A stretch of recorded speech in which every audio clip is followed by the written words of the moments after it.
What is a research model? A research model is a strategy used to move from the beginning to the end of an information task.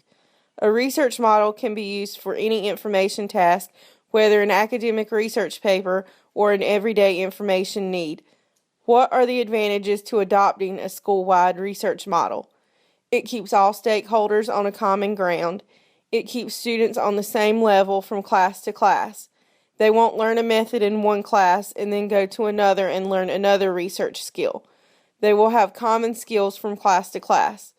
Those skills can be transferred from the education setting to the real-world life. Research models are effective for anything in your life. Accountability is another way that a school-wide research model is important. Everyone will be on the same page, the same wavelength as far as research goes. A school-wide research model leads to uniformity. Students will get better and more effective at producing quality research. They will be able to articulate and present the information that they learn. It benefits educators in that we will be more streamlined in the grading process. It benefits everyone in those measures. There are 3 basic research models that I want to discuss: Big Six, Digital Information Fluency, and the LOCK model. Let's start with Big Six. Big Six is a research process that consists of 6 steps, and each step is broken down into 2 sub-steps. Those sub-steps basically explain what that step does. Task definition is to define the information problem and identify the information needed. Basically, what am I trying to figure out? Students have to start by asking, what am I trying to find out with this project? This must be done before they can go and do any type of research. Information seeking strategies discuss where to find information.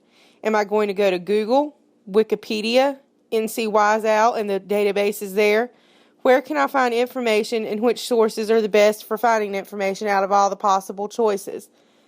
Next, we have location and access. You have determined where you are going to go, so you actually have to go to those resources and access the information and find the information within those resources. Use of information. Once you found the information, then you have to consume it. You have to read it if it's an article, watch it if it's a video. Whatever the information source is, you have to engage with that source and extract the information. Step 5 is synthesis. This is to organize from multiple sources and present the information. Once you have consumed the information and learned something, then you have to organize it into some kind of outcome or project. It can be a 5-paragraph essay, a research project, a homework assignment.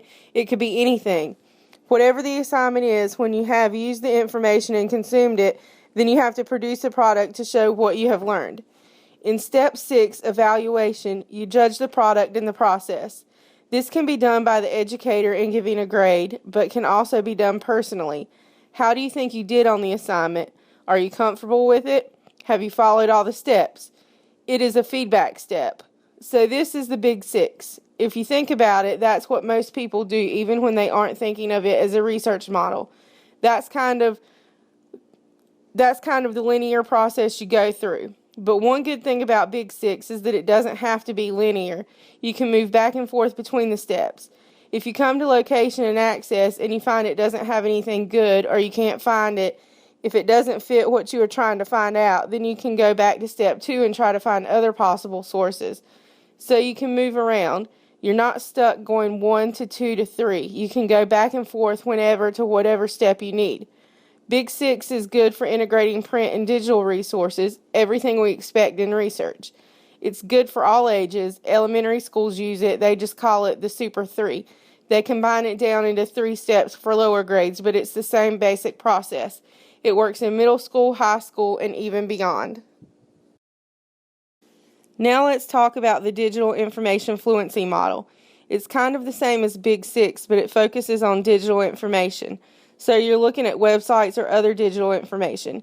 Instead of 6 steps, it's 5. I'm not going to explain these steps because they are very similar. They are just worded differently. It's circular in nature instead of linear, but again, you can jump around if you need to. This is really good for advanced students, upper high school, college students, and professional people. It's really going to get down into specialized tools like hidden databases that most of our students or students in the county aren't going to be using unless they are taking advanced classes. But it is a good model. It works really well for older students, and it focuses on digital information sources. The LOCK model is a new model. Very few people have heard about it outside of where it has been tested. It works really well. It's 4 basic steps and is really good for starting out in elementary schools. It has been tested in elementary and high schools, and it works for everyone. Whereas the digital information fluency model focuses on upper grade and advanced students, LOCK is working well with lower grades. It has locate information, organize information, communicate findings and knowledge outcomes, evaluate for usefulness. We see the same basic steps, only condensed into 4. It has been used and works well for all grades. One thing that works well for LOCK is that it is a graphic organizer-based method. When you get down to the organize information, students have a learning log that they have to fill out. They have to include notes from the information they are consuming. They have to reflect on it, and they have to evaluate the source and whether it's a good source or a not so good source before they can use it. It's a graphic way to evaluate something before you just put whatever in your research paper. And as I said earlier, it's really easy for elementary students to use this model. Now that we have talked about all 3 models, what are teachers saying will work at BCA? Some teachers prefer Big 6 for the structure.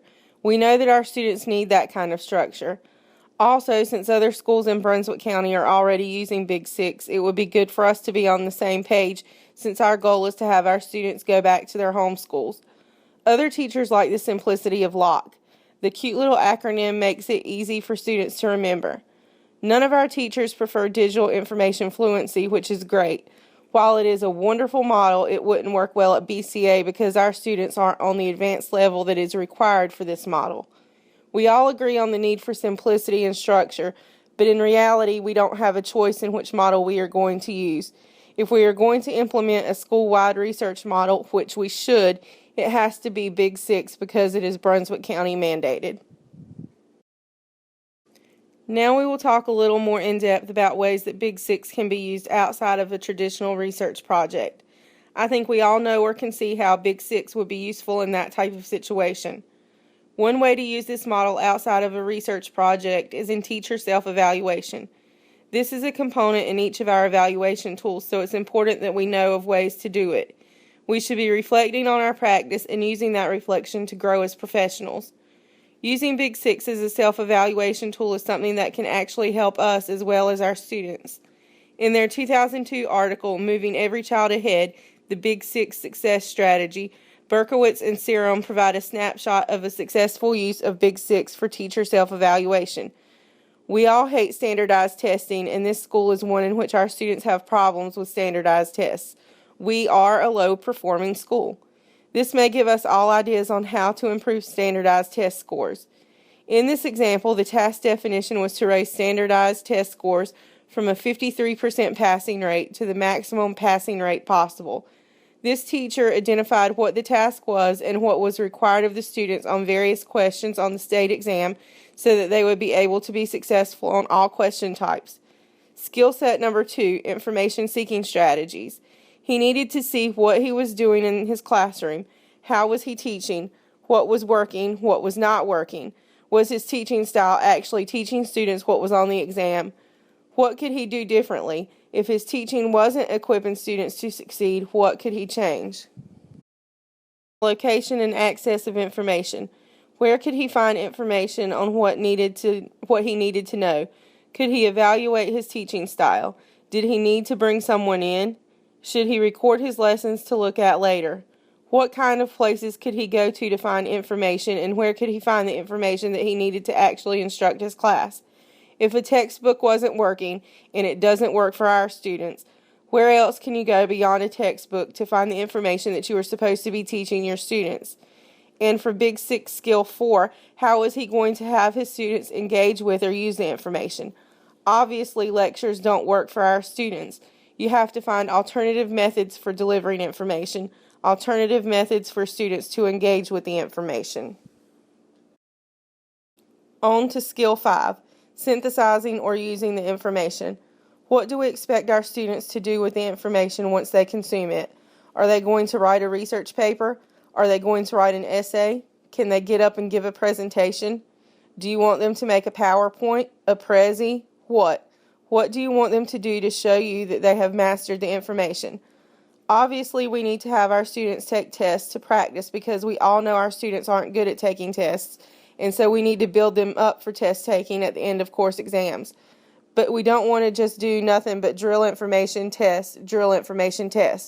That burns us out, that burns them out. It just doesn't work.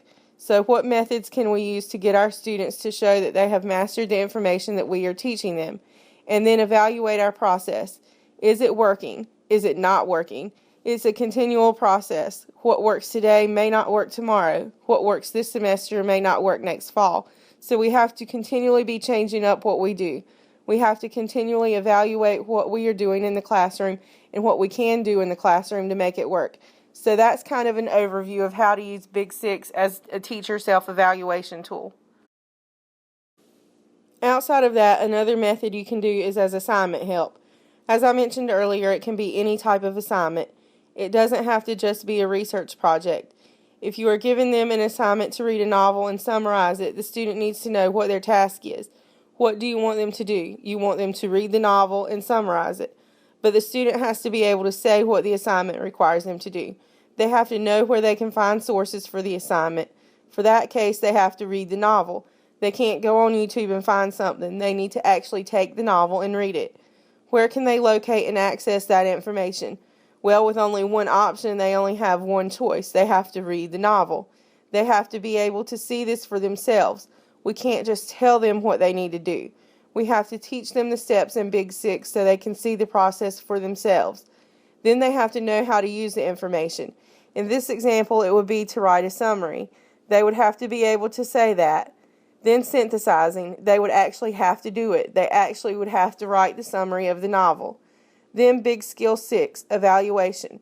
They would need to evaluate their process. Did they follow the steps? Did they do what was assigned of them? Was it a good product? Then, of course, you would be giving them a grade, which would also give them feedback. You can also use Big Six in designing lesson plans.